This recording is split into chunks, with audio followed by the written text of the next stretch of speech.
The heartbreaking truth behind why my son kept losing his expensive gear.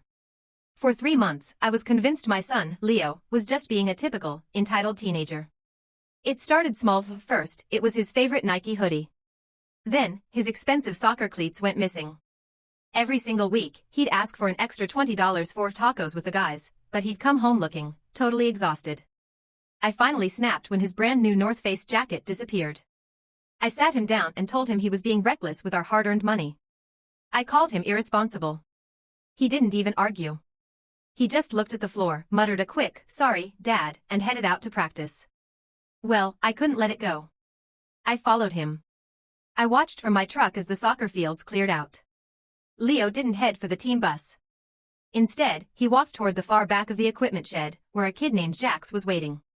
Now, Jax is a good kid, but everyone in town knows his family has been living out of a beat-up sedan since the local mill closed down. I watched, frozen, as my son took off his own sweater, the only warm layer he had left, and handed it to Jax. Then, Leo reached into his gym bag and pulled out a massive stack of protein bars and that $20 bill I'd given him that morning. Leo didn't see me, but I saw him. He gave Jax a fist bump, and I heard him say, "Don't even sweat it, man. My dad's got plenty of cash, he doesn't even notice it's gone." My heart didn't just break, it shattered.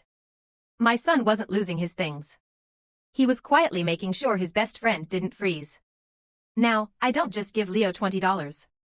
I give him $60, and I always make sure there's a spare coat in the trunk.